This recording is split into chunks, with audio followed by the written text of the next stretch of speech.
The emergency room of St. Jude's Memorial was usually a symphony of controlled chaos, a predictable rhythm of beeping monitors, squeaking gurney wheels, and the sharp hiss of oxygen tanks. But tonight, the rhythm had shattered into a violent dissonance of shouting and shattered glass. Trauma Room 4 had become the epicenter of a storm, a jagged wound in the center of the ER. Through the glass walls, staff clustered in terrified knots while security guards hovered uselessly near the doorway. Inside the room, the man stood backed into a corner like a wounded predator, refusing to die quietly. His white dress shirt was soaked red. Blood dripped steadily onto the linoleum. In his hand was a shard of broken saline glass, held tight enough that blood from his own palm ran down the jagged edge. He was bleeding badly, but the look in his eyes made 3 armed guards hesitate. They weren't looking at a dying patient. They were looking at something far more dangerous. Dr. Aries, the chief resident, was shouting orders. "Taser him," he barked. "We can't treat him like this." No one moved, because a man suddenly slashed the air with a shard. The movement was fast, violent, precise, not wild, not desperate. A warning. He growled something under his breath in a language no one understood. The guards froze. Fear rippled across the trauma bay. Across the room, Kem stood silently beside the nurse's station. Her navy scrubs blended into the shadows of the alcove. While everyone else panicked, she simply watched. Kem was 28, but the look in her eyes carried years that had nothing to do with age. Years spent in places where hospitals had been targets. Years where gunshots were more common than coughs. She watched the man carefully, studied him, measured him, the way he stood, the way he shifted weight off his left side, the angle of his shoulders, the careful glances toward reflective glass surfaces. He wasn't attacking. He was calculating, fortifying, cornered. Kem exhaled slowly. Then she stepped forward. "Stand down." Her voice cut through the room like a blade. It wasn't loud, but everyone heard it. Dr. Aries turned. "Nurse Kem, do not enter that room." He grabbed her arm. "That is a direct order." Kem calmly pulled free. "If we tase him," she said evenly, "the shock will spike cardiac stress. He'll arrest before we even get him onto a table." Aries opened his mouth, but she was already moving, straight toward Trauma Room 4. The glass door slid open. An entire ER seemed to hold its breath. Inside, the air smelled like metal and antiseptic, blood and alcohol. The man swung the glass shard toward her immediately. "Stop." His voice was hoarse, thick with an accent. "Do not come closer." Kem stopped exactly 3 feet away. Slowly, she raised both hands. Empty, open palms. A universal signal. She didn't look at the weapon. She looked directly into his eyes. Dark, feverish, but terrifyingly lucid. Then she saw it. The tattoo, just barely visible beneath his blood-soaked collar. A black serpent, coiled, faded slightly at the edges with age. Kem's stomach tightened. She had seen that mark before, years ago, in underground clinics along port cities in Southeast Asia. It wasn't just a tattoo. It was a symbol, a signature of one of the oldest Korean criminal syndicates still operating in the modern world. A ghost story of the underworld. Her voice softened. "You're not losing to whoever shot you." He sneered weakly. "You think you know my fight?" Kem took a step closer. "You're losing to gravity." His eyes flickered. She pointed calmly toward the wound above his hip. Blood pooling on the floor. "You're bleeding internally." Silence hung between them. The guards outside held their breath. The man's grip tightened on the shard. "No doctors," he rasped. "No police." Kem tilted her head slightly. "They're already here." He said nothing, but the flicker in his eyes confirmed something. He wasn't afraid of treatment. He was afraid of being immobilized, pinned down, exposed, hunted. Kem took a slow breath. Then she leaned forward slightly and whispered in perfect Korean, "The tiger does not hunt when the mountain burns." The effect was immediate. The man froze. The glass shard trembled in his hand. His eyes widened in shock. That phrase, it was a code, an ancient shibboleth used among old Korean syndicate families. A declaration of neutral sanctuary. A signal that someone was not an enemy. He stared at her now, really stared, searching her face for betrayal. Instead, he found calm, steady, unflinching. "Who are you?" he whispered. Kem held his gaze. "The person keeping you alive tonight." She extended her hand, dropped a glass. For a moment the room existed in perfect silence. Then the shard clattered to the floor, and the man collapsed. The ER exploded into motion. Kem caught him before he hit the ground.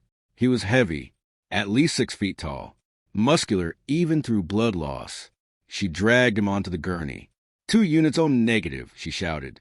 "Trauma tray. Now!" Staff snapped into action. Kem cut away his shirt. The bullet wound was ugly. Entry above the hip. No exit wound. Internal bleeding likely. Juno groaned. His hand shot out suddenly, gripping her wrist.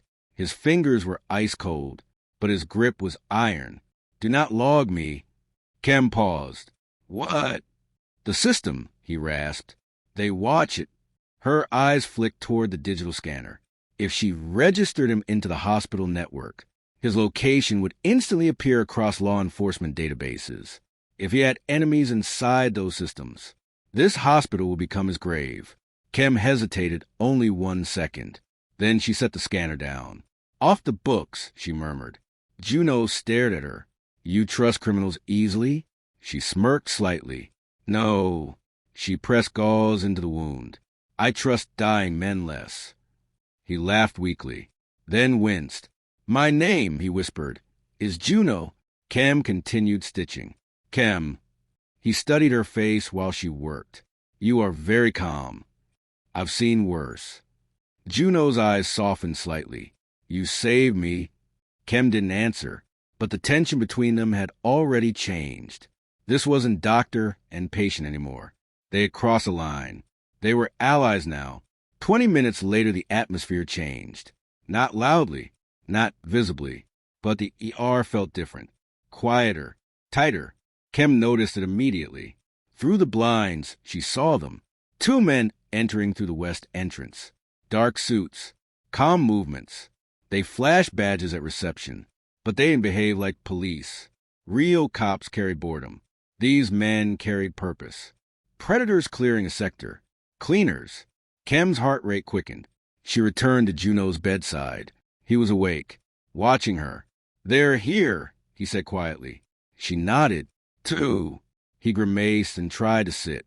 Fresh stitches pulled. Blood seeped again. "Leave me." "No. If they find you helping me. I don't abandon patients."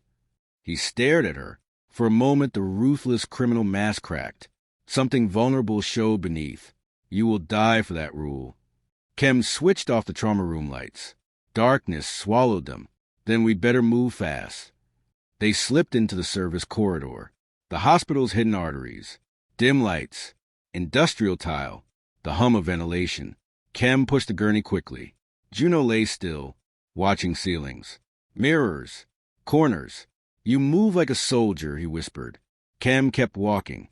"I learned medicine in places where hospitals got bombed." Juno studied her with new interest. "You are not what you appear." "Neither are you." They reached the freight elevator. Kem slammed the call button. Seconds ticked. Footsteps echoed somewhere down the corridor. Then the PA system crackled. Code silver. Hospital lockdown. Juno cursed softly. "They trapped us." The elevator dinged. Doors sliding open. Kem shoved the gurney inside. But suddenly, a boot slammed into the door, stopping it.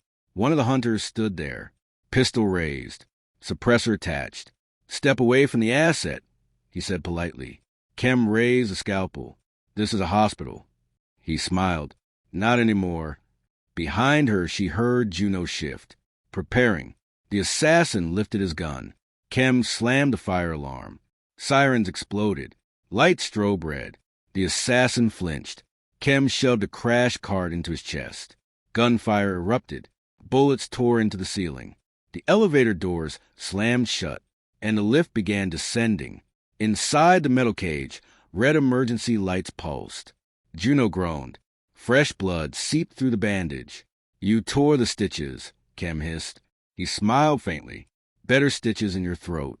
She pressed hard against the wound. Stay awake. He grabbed her arm weakly. Why help me?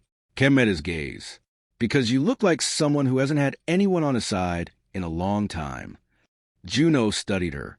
Really studied her. Then something softened in his expression. You are dangerous, Nurse Kem. The elevator doors opened. Basement level. The morgue. Boiler rooms. Waste tunnels. They rolled into darkness. And the hunt continued. The basement corridor of St. Jude's Memorial felt like a different world from the bright chaos upstairs. Down here, the air was heavy with the smell of damp concrete, industrial bleach, and rusting metal pipes. The fluorescent lights flickered lazily above long corridors that twisted to the foundations of the hospital like the roots of a buried tree.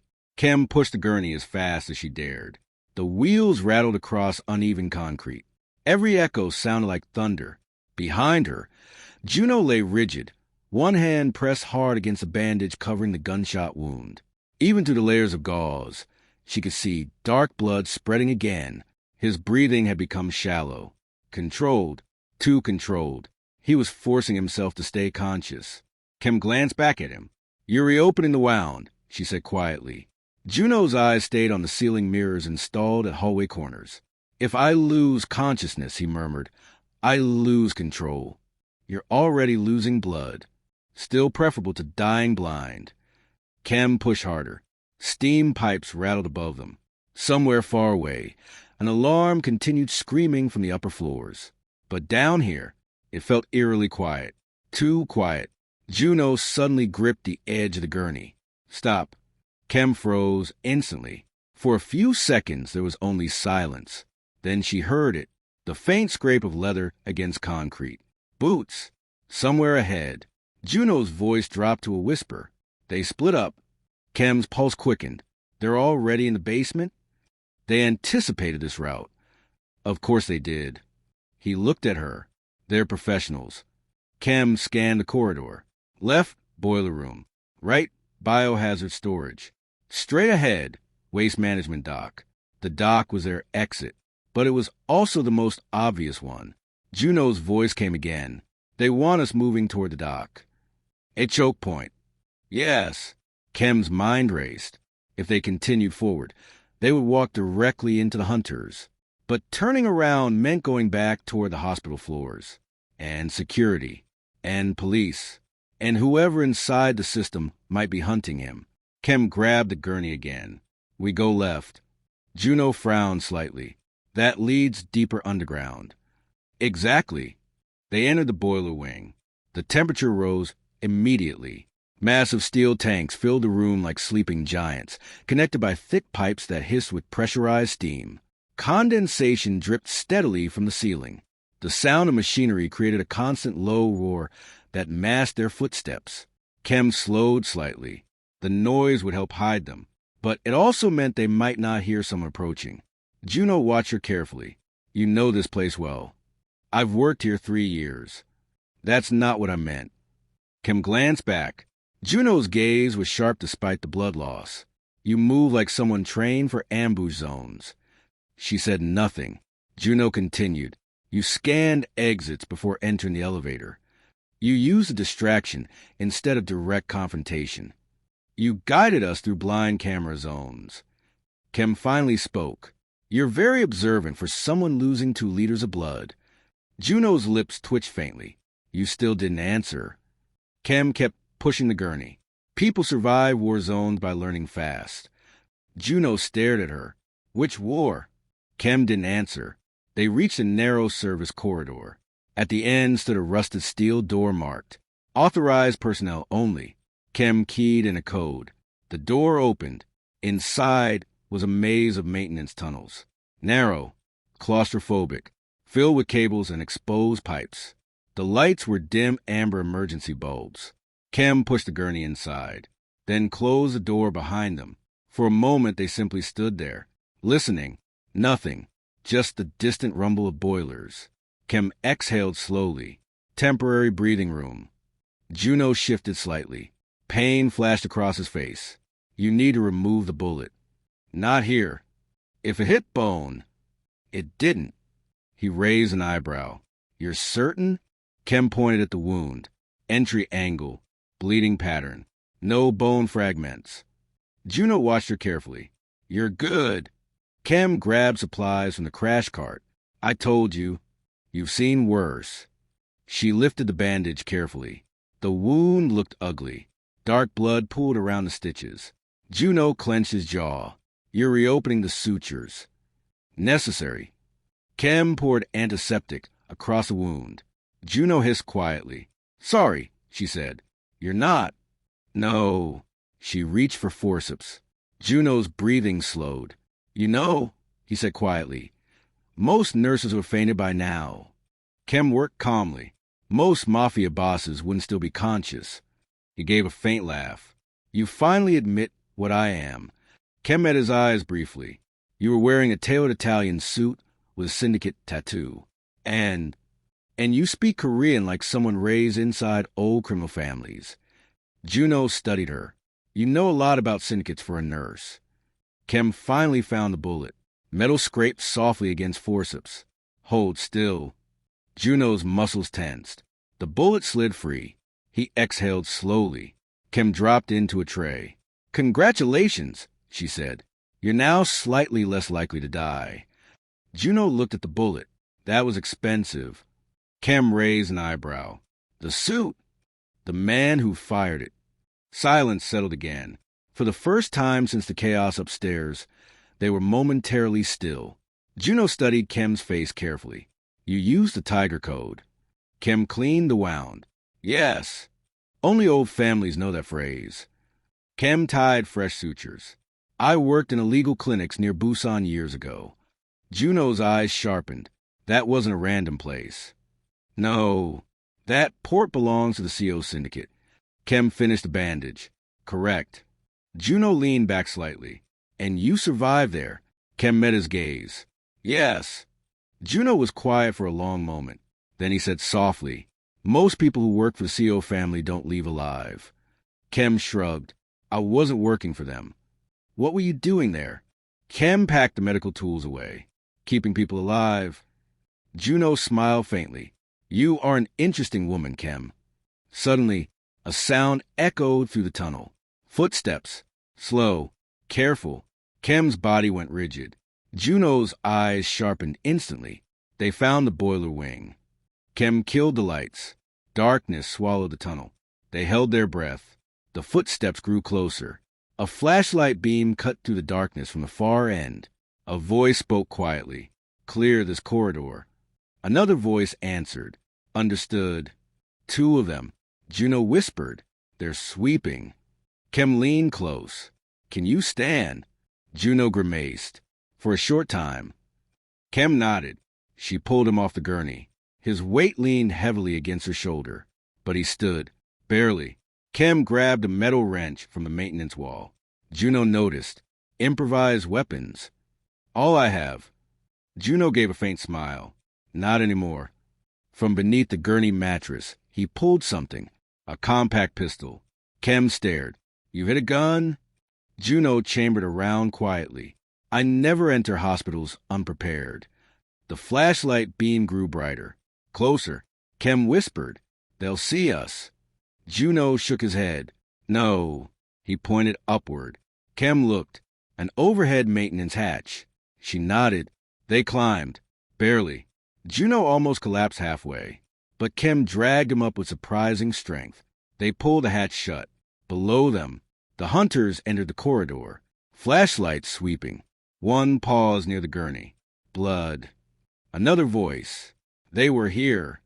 The first hunter spoke calmly. They won't get far.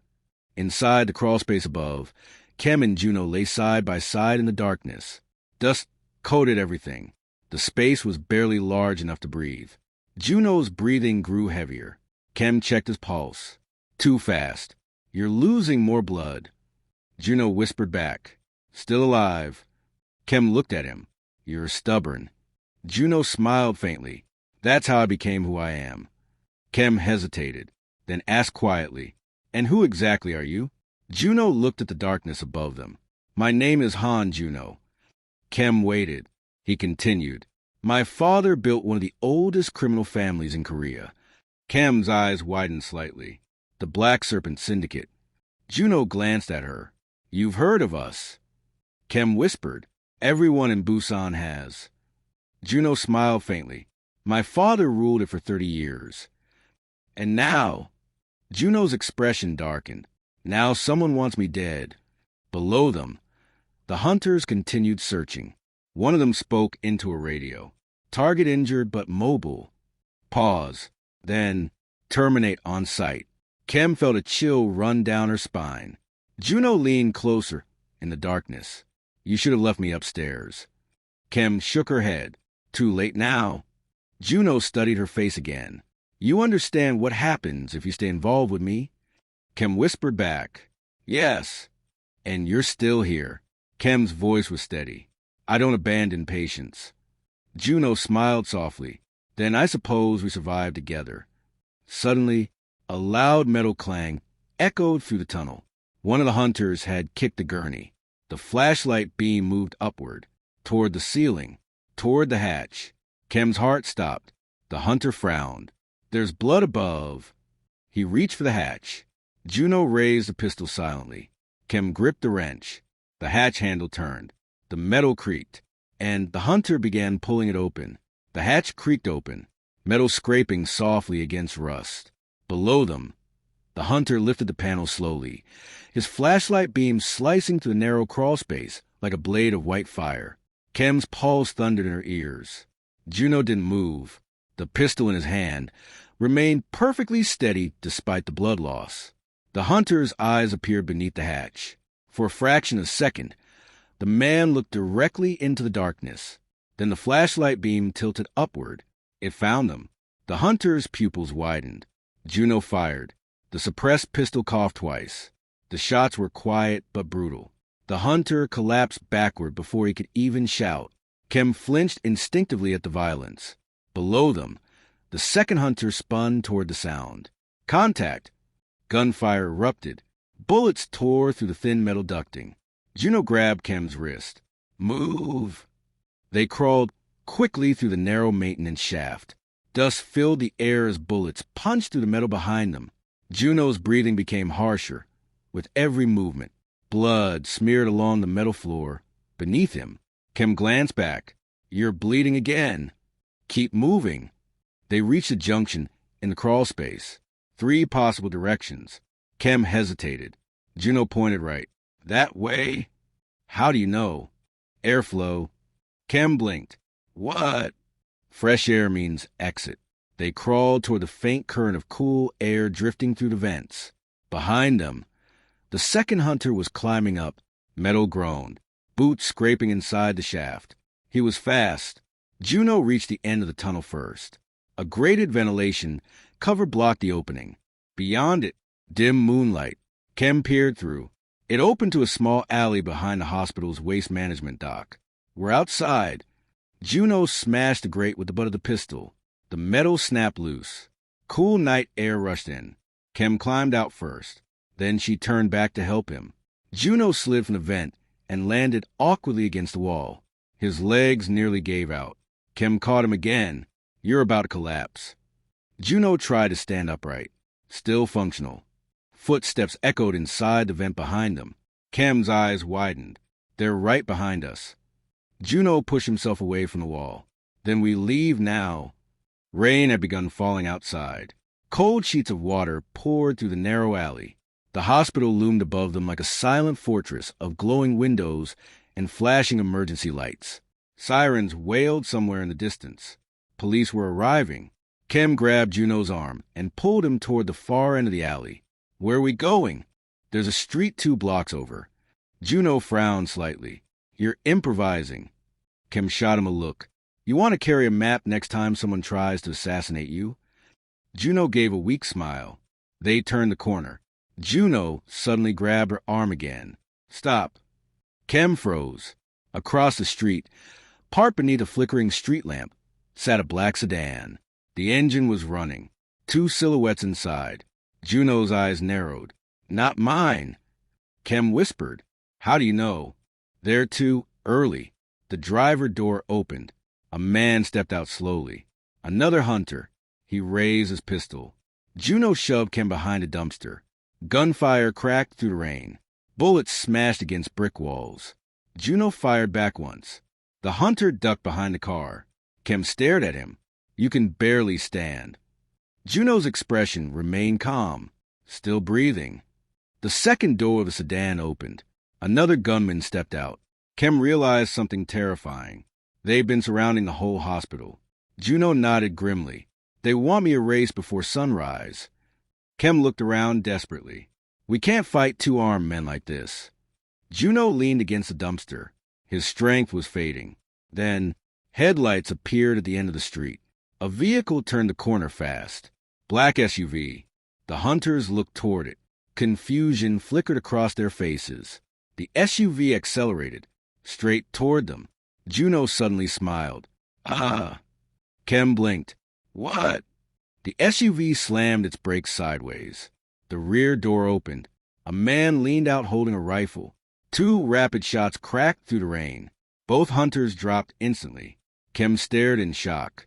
The SUV door swung open. The man inside shouted, "Boss!" Juno exhaled slowly. My ride. Kem helped him into the SUV. The interior smelled like leather and gun oil. 3 men sat inside. All wore dark suits. All had the same black serpent tattoo. The driver glanced back nervously. Sir, we need to move. Juno nodded. Go. The SUV sped away. Kem sat beside Juno in silence. One of the men stared at her cautiously. Boss, who is she? Juno's voice was calm but firm. She saved my life. The man nodded respectfully. Understood. Kem stared out the rain-streaked window. Her hospital, her job, her normal life, all disappearing behind them. Juno noticed her expression. You can still get out. Kem looked at him. What? We drop you somewhere safe. And say what? That I kidnapped you. Kem laughed bitterly. You think that's believable? Juno studied her face quietly. You're not afraid. Kem crossed her arms. I'm terrified. Juno nodded. Good. That's reassuring. It means you're still thinking clearly. The SUV sped through the sleeping city. Kem finally asked a question that had been sitting in her chest since the ER. Who's trying to kill you? Juno leaned his head back against the seat. Someone inside my family. Kem frowned. You're a syndicate? Yes. The Black Serpent. Juno nodded. Kem looked confused. Why? Juno stared out the window. Because tomorrow morning, he paused, I'm supposed to become its leader. Kem blinked. And someone wants a throne instead. Juno looked back at her. Exactly. The SUV slowed as it turned into a narrow industrial district near the harbor. Old warehouses lined the streets. Most were dark. One building ahead glowed with lights. The SUV rolled to a stop. Juno tried to stand. His legs failed immediately. Kem caught him again. You are not walking. Juno gave a faint grin. You're very bossy. You're bleeding through your shirt again. Inside the warehouse, men rushed forward. Medical staff. Private doctors. They placed Juno onto a surgical table. Kem instinctively stepped back. Her role was finished now. One of the doctors glanced at her. Who treated him earlier? Juno pointed weakly. She did. The doctor studied her. You saved his life. Kem shrugged. I stabilize him. Juno grabbed her hand suddenly. Stay. Kem looked at him. You have doctors. Not ones I trust. The room went quiet. Even the doctor seemed uncomfortable. Juno's eyes never left hers. Please. Kem sighed. You're impossible. Then she grabbed gloves. Fine. Hours passed. The surgery was brutal, but successful. The bullet had missed major arteries by millimeters. Juno survived. By dawn, the rain had stopped. Kem sat exhausted beside the recovery bed. Juno slowly opened his eyes. You're still here. Kem didn't look up. You owe me 2 lives now. Juno smiled faintly. I intend to repay them. Kem looked at him. How? Juno's voice was quiet. By making sure no one ever tries to hurt you again. Kem laughed softly. You realize I just helped a Mafia boss escape assassins. Juno nodded. Yes. Kem leaned back in the chair. My life is officially insane now.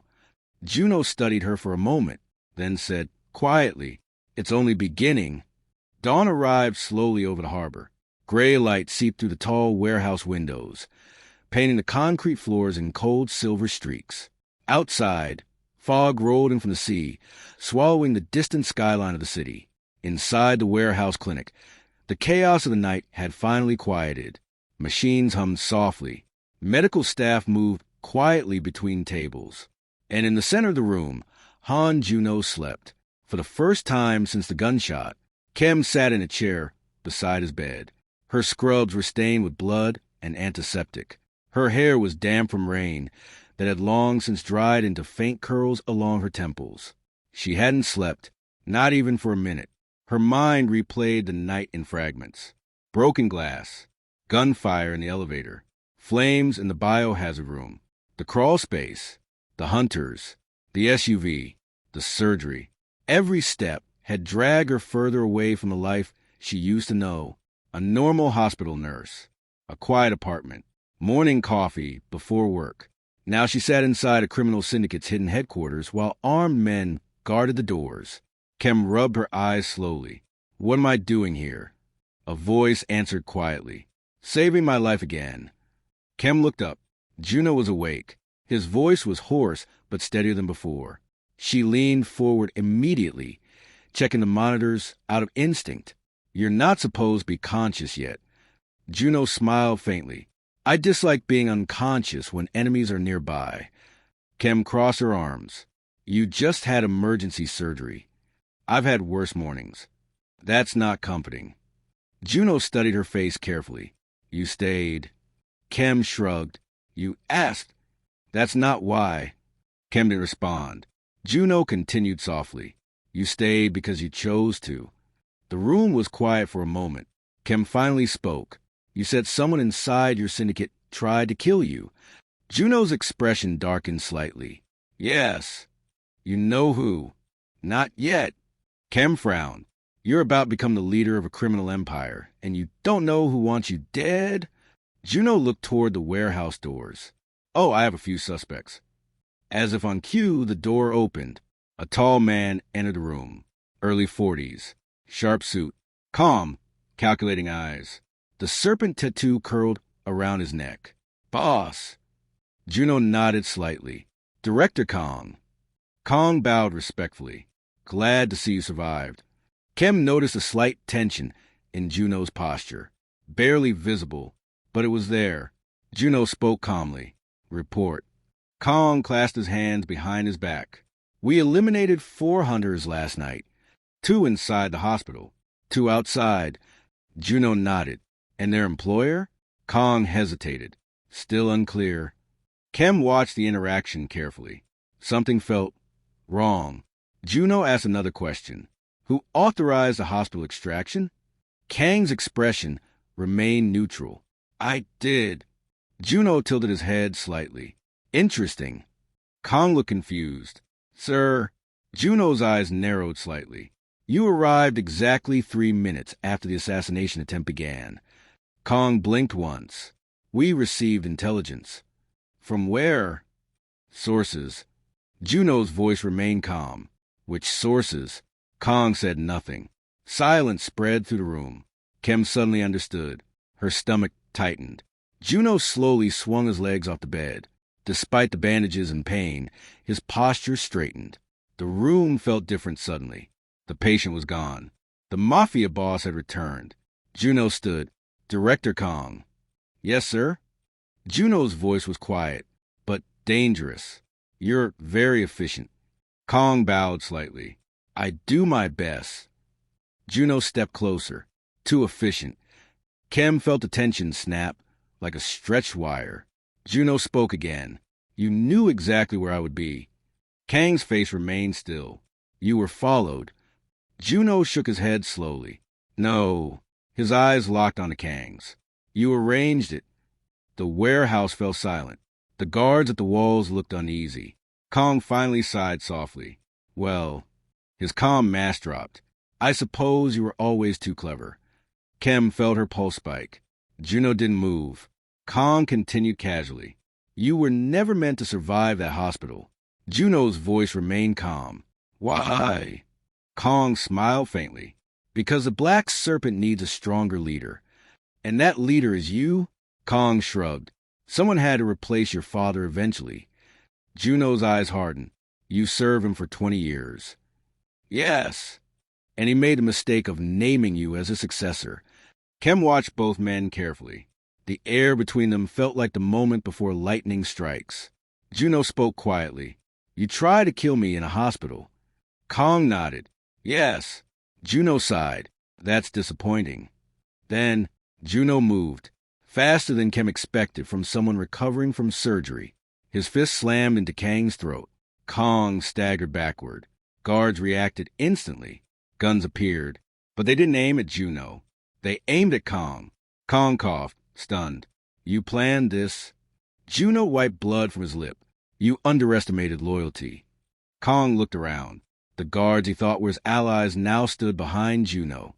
Kong whispered bitterly. You always were your father's son. Juno stepped forward. Yes. Then his voice hardened. And you forgot something important. Kong looked up. What? Juno answered calmly. The serpent always kills traitors. A gunshot echoed through the warehouse. Kong collapsed. Silence followed. Kim exhaled slowly. Juno stood there for a moment. Then the tension drained from his body. The pain returned. He staggered. Kim rushed forward. You idiot. Juno chuckled weakly. You see why I needed you. Kim helped him sit back on the bed. You just ripped half your stitches. Juno winced. Worth it. Kim cleaned the wound again. You nearly died tonight. Juno looked at her quietly. Yes. Kim tied the bandage firmly. And now you're the boss. Juno sighed. Apparently. Kim leaned back in the chair. So what happens now? Juno looked toward the rising sunlight filtering through the windows. The mountain cools. Kim frowned. What? Juno smiled faintly. You remember the phrase you used. Kim nodded slowly.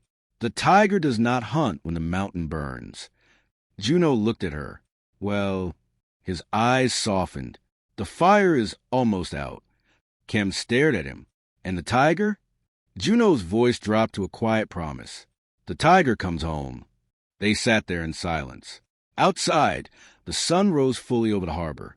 Juno studied her face again. You know you can still walk away. Kim thought about it. Her old life, the hospital, everything she had been before tonight. Then she looked at him, the wounded king of a dangerous empire, and the strange bond that had formed between them in blood and chaos. Kim smirked slightly.